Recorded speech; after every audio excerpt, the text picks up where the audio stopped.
आज हम शुरू करेंगे chapter number 6 linear equations and inequalities. उसकी फर्स्ट एक्सरसाइज है एक्सरसाइज नंबर 6.1।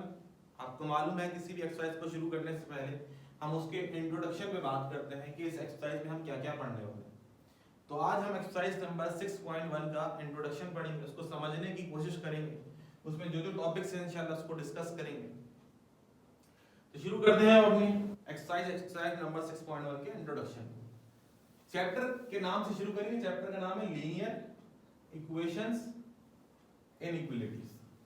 इस चैप्टर में लीनियर इक्वेशंस का और इनइक्वालिटीज का जिक्र होगा। तो हम अपना सेशन शुरू करते हैं इक्वेशन की डेफिनेशन से। What is equation? इक्वेशन क्या है? इफ सिंबल ऑफ इक्वलिटी यानी कि इज इक्वल टू का sign is involve in an open sentence, such sentence is called an equation। ये इसकी डेफिनेशन, इसको समझने की कोशिश करते हैं। इफ सिंबल ऑफ इक्वलिटी यानी कि इज इक्वल टू का साइन अगर शामिल हो जाए, is involve in an open sentence, किसी ओपन सेंटेंस में, तो वो सेंटेंस हमारा क्या कहलाएगा? इक्वेशन कहलाएगा। अब ये ओपन सेंटेंस क्या होता है, इसको समझने की कोशिश करते हैं।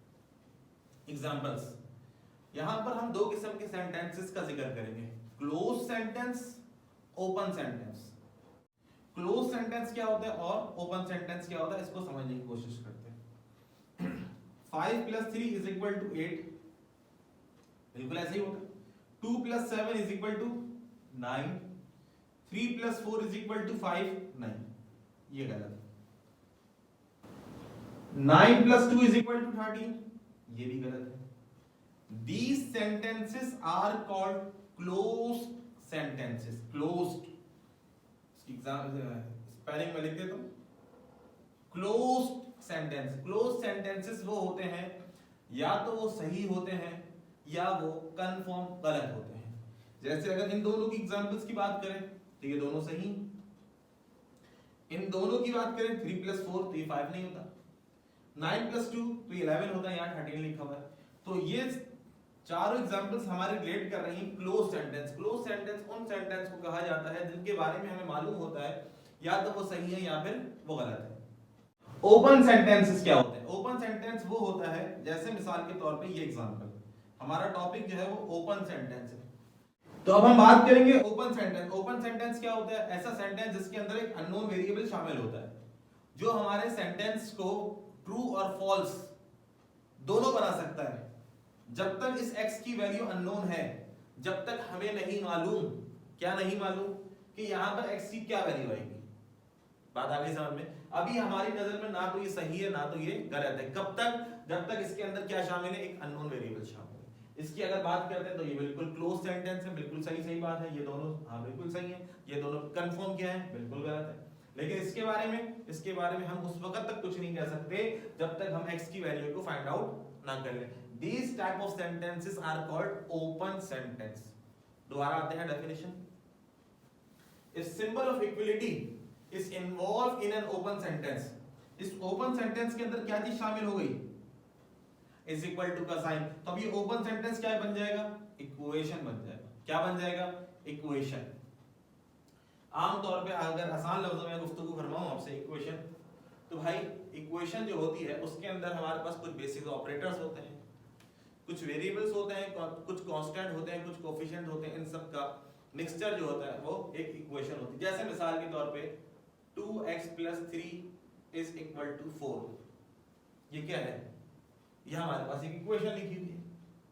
बात आ गई समझ में? अब यहां पे ये सवाल पैदा होता है कि इस इक्वेशन में और इस में क्या फर्क है? तो जनाब मोहतरम, जिसके अंदर इज इक्वल टू का साइन आ जाए इज कॉल्ड इक्वेशन, और जिसके अंदर इज इक्वल टू का साइन ना आए, जिस तरह यहां पे लिखा हुआ है, इज कॉल्ड एक्सप्रेशन। क्या कहलाएगा ये? एक्सप्रेशन। एक्सप्रेशन में और इक्वेशन में जस्ट इतना फर्क है कि यहां पर क्या आना चाहिए, यहां पर इज इक्वल टू का साइन नहीं आ सकता। जिसमें साइन नहीं आता वो एक्सप्रेशन होती है। इसी तरीके से मिसाल के तौर पे अगर मैं इसको इस तरीके से लिखता हूं 2x + 3 = 0, this is called equation. बात आ गई समझ में? बात करते हैं इक्वेशंस। हम यहां पर इक्वेशंस को डिफाइन कर रहे हैं अकॉर्डिंग टू देयर पावर।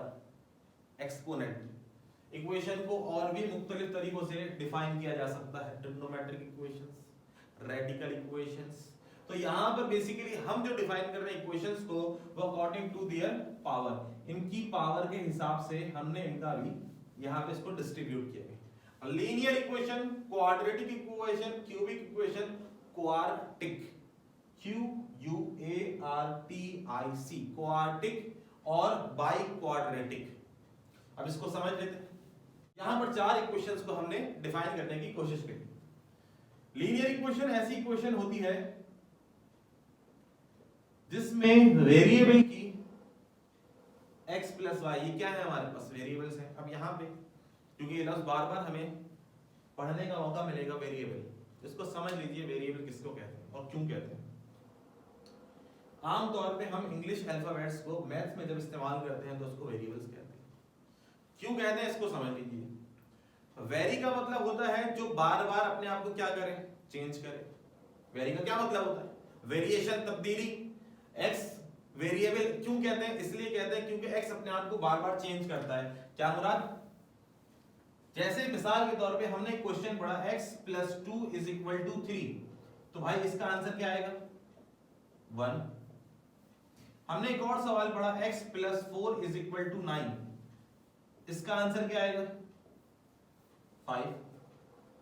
तो आपने एक चीज नोट करी, x बार बार अपनी वैल्यूज को क्या कर रहा है, चेंज कर रहा है। तो ये जितने भी वेरिएबल्स होते हैं x और y, इनकी कोई वैल्यू फिक्स नहीं है कि हमेशा हमने x की जगह ये पुट करना है, y की जगह ये पुट करना है, बल्कि इसी वजह से इनको वेरिएबल्स कहते हैं कि हर सवाल में, हर क्वेश्चन में, हर टॉपिक में, हर एक्सरसाइज के अंदर जहां जहां इसका जिक्र आएगा ये अपनी वैल्यूज को चेंज करते रहेंगे। जब चेंज करते रहेंगे तो नाम क्या रख दिया, वेरिएबल्स।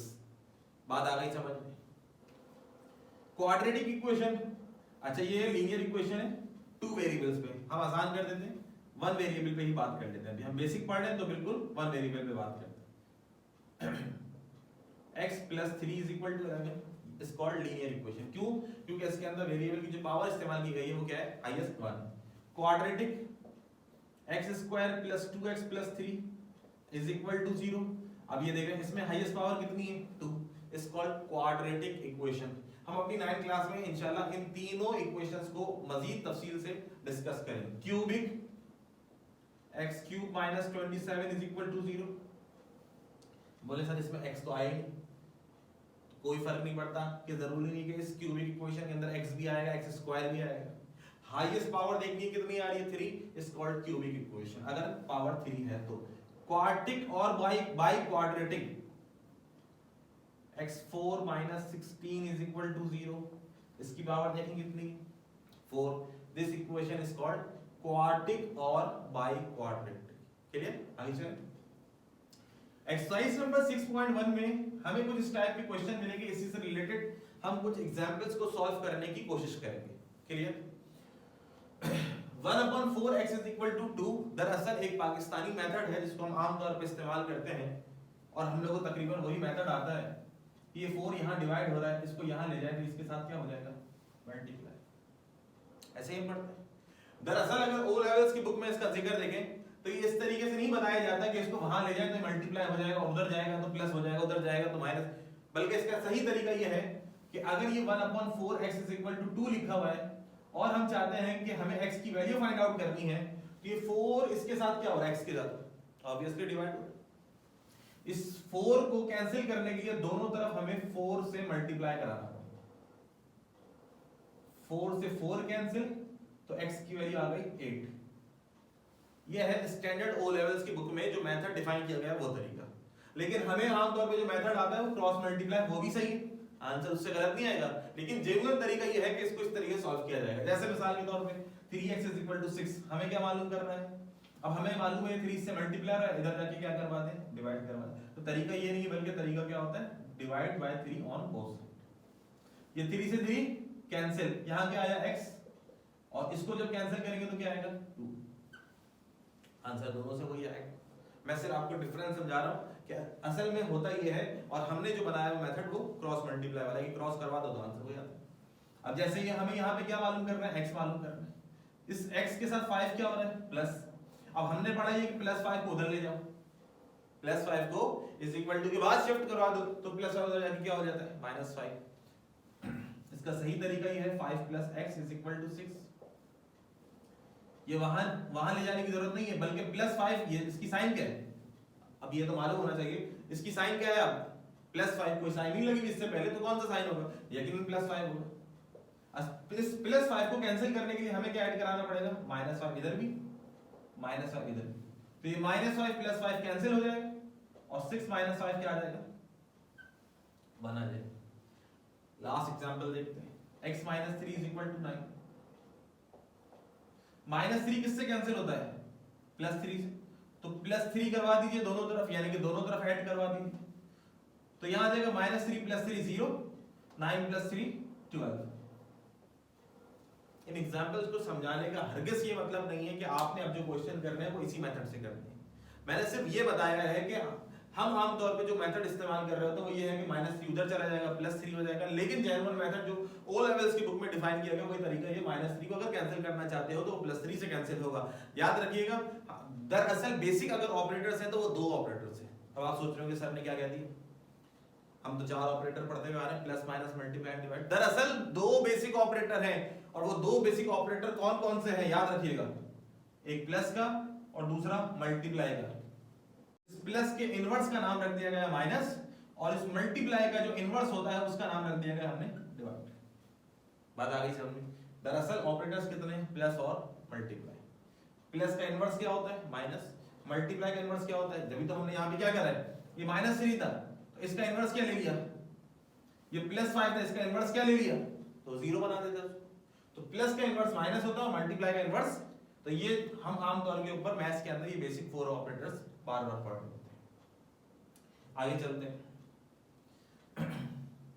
इसी एक्सरसाइज में आगे जाके हमें मिलेगा रेडिकल इक्वेशन का टॉपिक। रेडिकल इक्वेशन किसको कहते हैं, ऐसी इक्वेशंस जिसके अंदर एटलीस्ट 1 रेडिकल साइन मौजूद हो। ऐसी इक्वेशंस जिसमें कम अज कम एक रेडिकल साइन मौजूद हो, इसको कहा जाता है रेडिकल साइन, जिसको हम आमतौर पर अंडर रूट कहते हैं। इस पूरी एक्सरसाइज में हमने क्या करना होगा, हमें इस x यानी इस अननोन की वैल्यू को फाइंड आउट करना होगा।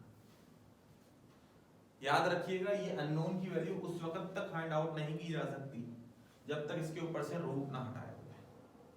आप सिर्फ इसके बेसिक कॉन्सेप्ट को समझ जाइए कि रूट कब हटेगा, इस रूट को कब रिमूव किया जा सकता है। और ये बात आपको मालूम होनी चाहिए कि स्क्वायर रूट को किस तरह से रिमूव किया जाता है, मतलब उसका एंटी क्या है। स्क्वायर रूट को रिमूव करने के लिए स्क्वायरिंग की जाती है। क्यूब रूट होता तो दोनों तरफ क्या लेना पड़ता, क्यूब करना पड़ता। तो यहाँ टॉपिक हमारे पास क्या है, स्क्वायर रूट, रेडिकल साइन। याद रखिएगा ये रेडिकल साइन अगर ऐसे लिखी हुई है और इसके बाहर से मुराद यहाँ पे या फिर यहाँ पर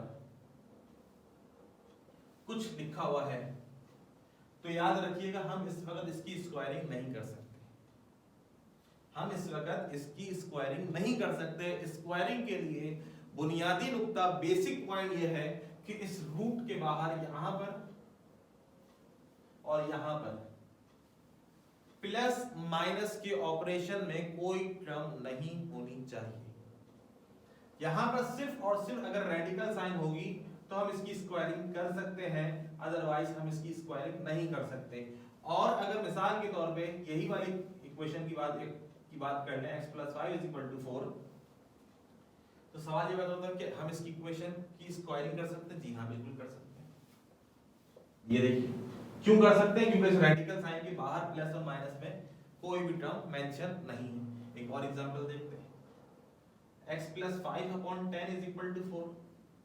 क्या सर इसकी स्क्वायरिंग कर सकते हैं? जी हाँ, बिल्कुल कर सकते हैं। आपने शायद गौर से नहीं सुना, मैंने कहा प्लस और माइनस में नहीं हो सकता, मैंने हरगिज ये नहीं कहा कि डिवाइड में और मल्टीप्लाई में नहीं हो सकता। डिवाइड में है, आप स्क्वायरिंग कर सकते हैं।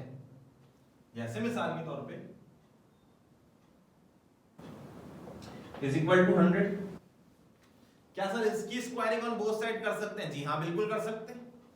मैं आपसे ये अर्ज कर रहा हूं कि इस रूट के बाहर प्लस या माइनस के रिलेशन में कुछ नहीं और कोई टर्म नहीं होनी चाहिए। जैसे मैं आपसे ये कहना चाह रहा हूं x + 5 + 3 = 9। इस वक्त मैं इसकी स्क्वायरिंग नहीं कर सकता। स्क्वायरिंग करने के लिए शर्त यह है कि मेरे पास 9 + 3 -3 हो जाएगा। अब आप जरा गौर से देखिए, इज इक्वल टू से पहले मेरे पास सिर्फ और सिर्फ क्या है, एक रेडिकल साइन। स्क्वायरिंग करने के लिए शर्त यह है कि इज इक्वल टू से पहले या इज इक्वल टू के बाद सिर्फ और सिर्फ क्या मौजूद हो, एक रेडिकल साइन। इसको हम मजीद सॉल्व करेंगे तो क्या आ जाएगा, x + 5 9 - 3 6। क्लियर? हम इसकी स्क्वायरिंग कर सकते हैं, स्क्वायरिंग ऑन बोथ साइड। कब नहीं कर सकते, जब हमने पढ़ा जब यहाँ पर इस रेडिकल साइन के साथ कोई टर्म या तो प्लस के रिलेशन में हो या मिसाल के तौर पे माइनस के रिलेशन में, हम इसकी स्क्वायरिंग नहीं कर सकते। क्यों नहीं कर सकते ये भी सुन लीजिए। अगर मैं इसकी स्क्वायरिंग कर दूंगा तो ये अकॉर्डिंग टू फार्मूला ओपन किया जाएगा। बात आई समझ में? नहीं आएगी, मुश्किल से समझ में आएगी। इसीलिए मुख्तसर मैं अर्ज कर रहा हूँ, इस वक्त इसकी स्क्वायरिंग नहीं की जाएगी। जो भी कांस्टेंट लिखा हुआ होगा उसको इज इक्वल टू के बाद शिफ्ट कर देंगे। फार्मूले से मुराद मेरा ये था कि अगर मैं यहाँ पे इसकी स्क्वायरिंग कर दूं तो ये a - b का होल स्क्वायर का फार्मूला बन जाएगा और मुझे फिर उस फार्मूले के मुताबिक एक्सपेंड करना पड़ेगा। दरअसल इस इक्वेशन के अंदर फार्मूले का यूज नहीं करना। इसको जितना सिंपलीफाई आसानी से कर सकते हैं इतनी आसानी से करें। क्या तरीका है, जो भी टर्म यहाँ इधर या जो भी टर्म इस रेडिकल साइन से पहले लिखी है प्लस माइनस के रिलेशन में, हम हमेशा क्या करेंगे, उसको इज इक्वल टू के बाद शिफ्ट करना। क्लियर? अच्छा, इसके अलावा कुछ वर्ड्स प्रॉब्लम भी इस बुक के अंदर इस एक्सरसाइज का हिस्सा है, तो याद रखिएगा वर्ड्स प्रॉब्लम को सॉल्व करते हुए आप इन बातों का ख्याल रखिएगा। सॉल्यूशन, उन वर्ड्स प्रॉब्लम में जो भी अननोन है हमारी कोशिश ये होनी चाहिए कि हम उसको x सपोज करें। क्लियर? उसको हम x सपोज कर ले। रिक्वायर्ड नंबर चाहिए तो x होगा, किसी की एज चाहिए तो एज क्या होगी, x हो जाएगी। ये स्टेटमेंट आ जाएगा let x be the required number, let x be the required age. फिर आ जाएगा हमारे पास according to the given condition. उस कंडीशन के मुताबिक सॉल्व करेंगे, x का कोई ना कोई आंसर आएगा। लेट सपोज वो आंसर आया हमारे पास 12। क्लियर? अब ये 12 तो आ गया है। अब यहाँ पे x = 12 लिख के नहीं छोड़ देना, बल्कि यहाँ पे रिजल्ट भी लिखना है। क्लियर?